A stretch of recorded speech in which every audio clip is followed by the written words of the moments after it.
Bismillahirrahmanirrahim. Selamat pagi Bapak, perkenalkan saya Dr. Firna ya Pak, sedang berjaga di klinik pada hari ini. Baik Bapak, pada kesempatan kali ini mungkin saya akan memeriksa Bapak ya Pak. Nanti saya akan melakukan mungkin perabaan pada leher Bapak dan juga pada tangan Bapak dan beberapa bagian tubuh lainnya ya Pak. Ini tidak akan sakit, namun akan sedikit tidak nyaman, tapi saya akan meminimalisirnya ya Pak. Apakah Bapak bersedia? Bersedia dong. Baik Bapak, sebelumnya saya mohon izin ya Pak untuk bertanya mengenai identitas Bapak ya. Baik Bapak, dengan Bapak siapa? Ilham. Bapak Ilham, usianya berapa Pak? Sekarang 30 dong. 30, laki-laki ya Pak. Bapak alamatnya di mana? Jalan Kenari. Dan Kenari. Baik Bapak, kalau begitu selanjutnya kita akan melakukan pemeriksaan fisik ya Pak. Tujuannya untuk mengetahui nanti untuk menegakkan diagnosis pada Bapak ya. Baik. Di sini pertama yang kita lakukan adalah melihat kesadaran umum pada pasien. Kita lihat di sini pasien kesadarannya kompos mentis. Lalu kita lihat kesan sakit pasien. Di sini pasien terlihat sakit sedang, terlihat lemah, sembab dan juga lesu. Lalu selanjutnya kita lakukan pengecekan tanda vital. Di sini kita lakukan cek tekanan darah. Di sini kita dapatkan tekanan darahnya normal, yaitu 110/70. Lalu selanjutnya kita lakukan pemeriksaan nadi. Bapak punten, untuk selanjutnya Bapak boleh berbaring di meja pemeriksaan ya Pak. Setelah pasien berbaring di meja pemeriksaan, kita pastikan bahwa ada yang mendampingi karena pasien berlawanan jenis dengan kita. Lalu selanjutnya kita lakukan pemeriksaan nadi pada pasien. Bapak punten ya.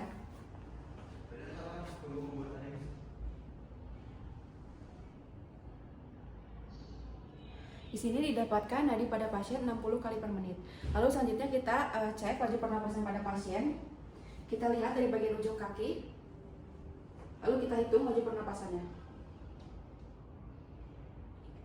Didapatkan laju pernapasan pada pasien ada di 24 kali per menit. Selanjutnya kita lakukan pemeriksaan antropometri atau pengukuran status nutrisi, pengukuran berat badan dan tinggi badan. Bapak punten, selanjutnya mangga kita untuk melakukan pengukuran tinggi badan ya Pak. Kita lakukan pemeriksaan berat badan pada pasien, pastikan tidak ada sepatu ataupun hal-hal yang memperberat berat badan. Baik, di sini didapatkan berat badannya ada di 65 kg. Baik Bapak punten, selanjutnya kita lakukan pengukuran tinggi badan. Punten ya Pak. Pastikan mata pengukur sejajar dengan Bapak boleh di-share.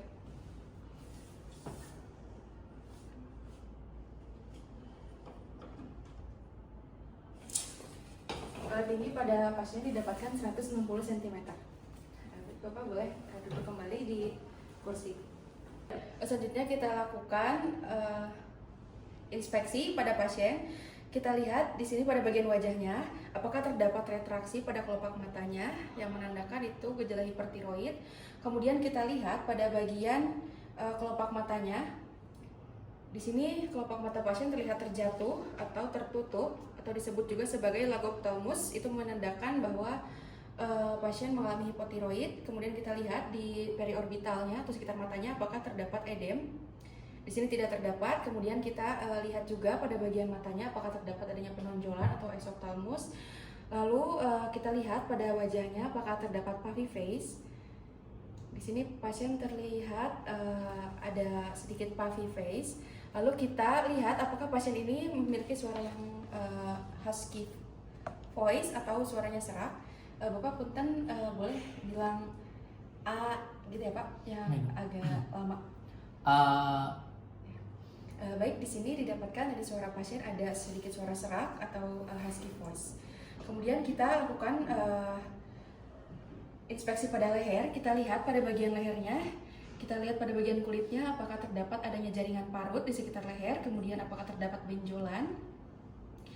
Lalu kita minta pasien untuk menelan air atau ludah untuk kita melihat bagaimana pergerakan di sekitar lehernya.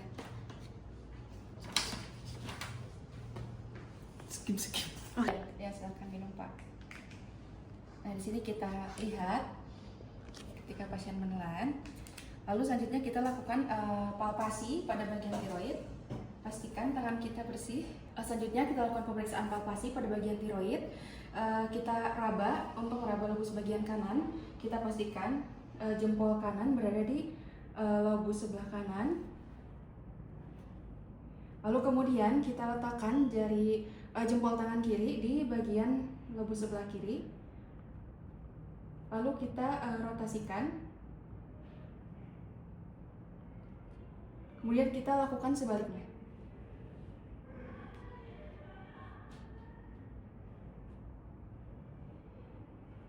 Lalu selanjutnya kita berdiri di belakang pasien.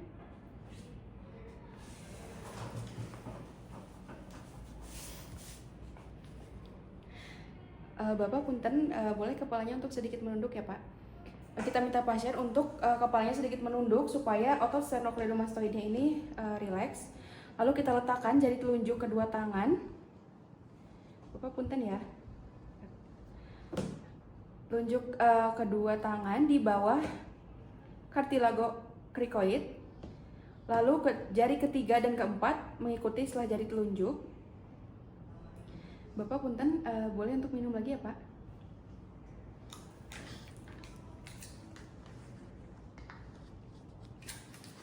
Lalu kita tadi sambil rasakan rasa pergerakan ismus atau bagian tengah yang menghubungkan lobus kanan dan lobus kiri ke arah atas.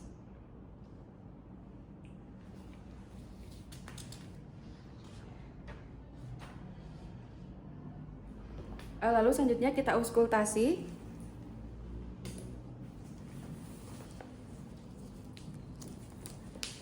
Di sini jika ukuran tiroidnya membesar, kita cari lobus lateral tiroid.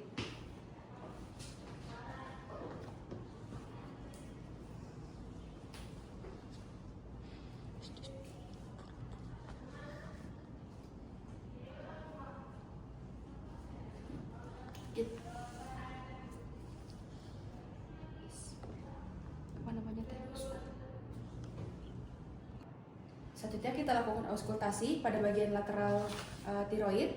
Kita lakukan pengukuran auskultasi dengan menggunakan sisi bel.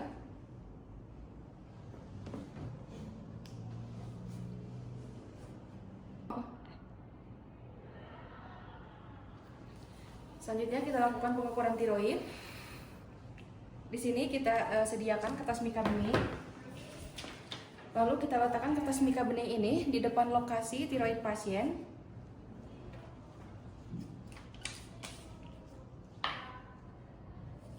Lalu kita gambar tiroid di atas kertas mika yang bening.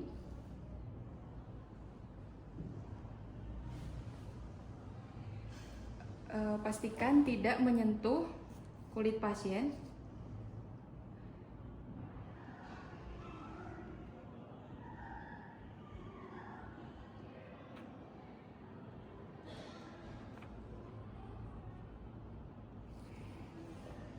Lalu setelah itu kita salin ukuran tiroid yang digambar kertas mika pada lembar rekam medis.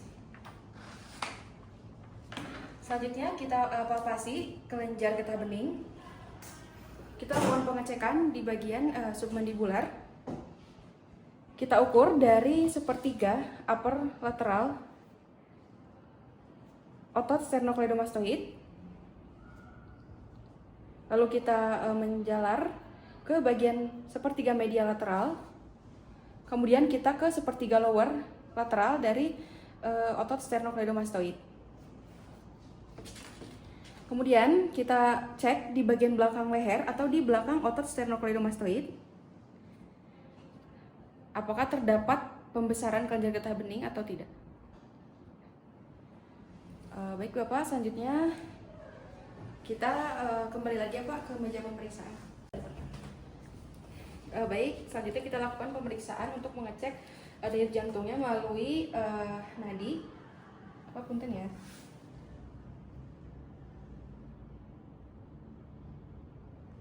Baik, lalu selanjutnya kita kita lakukan pemeriksaan pulmo, yaitu dengan melihat pernapasan pada pasien. Kita bisa lihat dari bagian abdomennya. Lalu selanjutnya kita lakukan pemeriksaan pada abdomennya. Kita auskultasi menggunakan stetoskop. Kita lihat pada bagian usus, apakah terdapat bunyi peristaltik. Lalu selanjutnya kita Bapak punten boleh untuk duduk. Ya. Bapak punten boleh tangannya sambil posisi mengeluk ya Pak. Dan boleh dibangun Pak. Nah, di sini kita lihat apakah pasien terlihat kesulitan atau tidak saat berdiri. Baik Bapak, alhamdulillah tadi pemeriksaannya telah dilakukan ya Pak.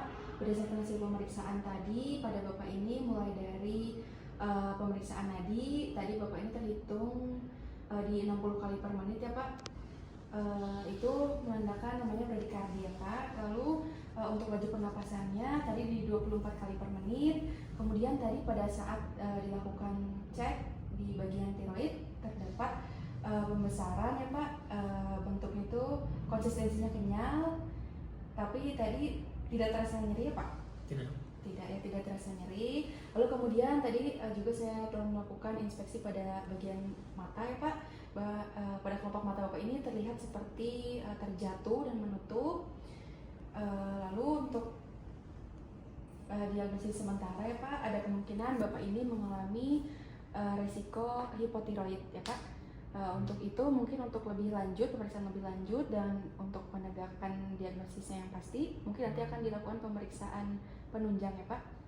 Baik Bapak, mungkin untuk pemeriksaan kali ini sudah cukup ya Pak, apakah ada yang ditanyakan? Cukup dok. Cukup, baik kalau begitu saya tutup ya Pak. Alhamdulillah, atur nuhun Bapak. Assalamualaikum warahmatullahi wabarakatuh. Waalaikumsalam warahmatullahi wabarakatuh.